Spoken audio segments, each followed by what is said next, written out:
katatapos nating maglakad-lakad dito sa Dubai. Naglakad-lakad tayo para naman ay pagpawisan. Besides, maganda na ang weather, hindi na masyadong mainit kaya ako'y naglakad-lakad.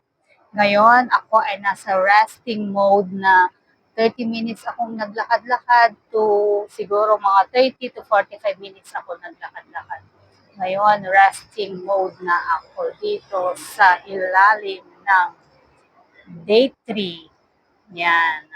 Nandito ako sa playground kung saan wala pa namang masyadong tao dahil hindi pa masyadong mainit dito. Ang ating maipapayo sa mga gustong mag-abroad o gustong magpunta ng Dubai through visit visa na through agency. Meron akong kakilala, visit visa siya through agency. Ang laki pala ng babayaran niya, no? 12,000 dirhams ang babayaran niya kapag nag-agency ka na visit visa and 2 months. 2 months lang ang kanyang visit visa. So ngayon, pa-expire niya ang kanyang visit visa at wala pang nakahanap na employer ang kanyang agency. At tinanong ko kung magkano ang babayaran niya sa agency, 12,000 daw. O diba, kung makakahanap ka ng trabaho mo outside at hindi gawaing pangbahay, 12,000 babayaran mo, sabihin na natin within 1 year, so divided by 12, 1,000 dirhams per month. Malaki-laki. Paano kung ang nakuha mong trabaho outside ay 2,000 lang? O kaya 2,500. 1,000 ibibigay mo sa agency, ang bahay mo, let us say 1,000 din. So 500 ang may iwan sa'yo, pangkain mo pa at pampadala sa Pinas. So, kulang na kulang yung 2,500 na sasahurin mo kung ikaw ang makakahanap mismo ng trabaho mo. So ngayon, advisable pa ba ang pupunta ng Dubai through visit visa? Sa totoo lang, meron akong mga kakilala na direct hired from the Philippines. Yung kakilala ko is from the Philippines siya, nagpido siya, lahat-lahat ng process ginawa niya.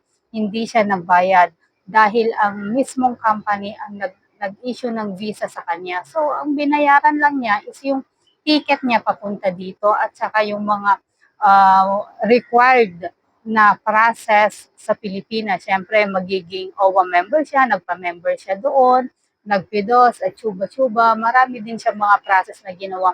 Pero pagdating niya dito sa Dubai, meron na siya agad trabaho. Hindi na niya problema kung saan siya titira, kasi meron ding company arrange na accommodation o kaya kung ayaw mo mag-accommodation, di after 1 month, mag-notice ka at maghanap-hanap ka ng ibang titirhan kung ayaw mo sa company arrange na accommodation.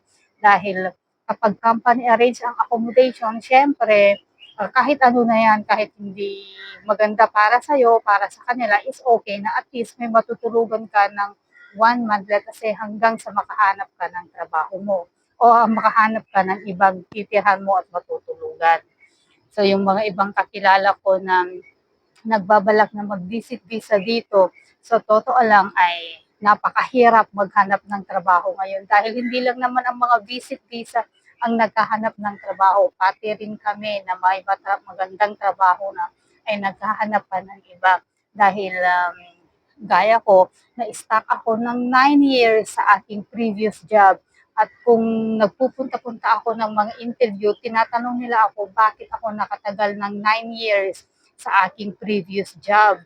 Dahil sa 9 years na yon, marami naman akong natutunan, marami naman akong na-gain na experience. Pero hindi naman yon na-apply lagi sa bagong trabaho. Gaya ngayon sa bagong trabaho ko, hindi ko nagagamit yung experience ko na yun kasi hindi na kailangan yung experience kung mapupunta ka sa ibang company, lalo na kung malilinya ka na sa iba.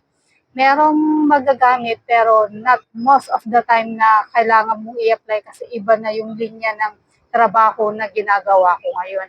Kaya kapag gusto kong lumipat ulit ng ibang trabaho, dapat sa current ko na company, dapat 1 month na lang ako, 1 month, 1 year na lang ang itatagal dito sa trabaho ko dahil hindi ko naman siguro yun magagamit ulit para sa aking So, to sum it up, mahirap po maghanap ng trabaho kapag naka-visit visa, kapag wala kang kakilala.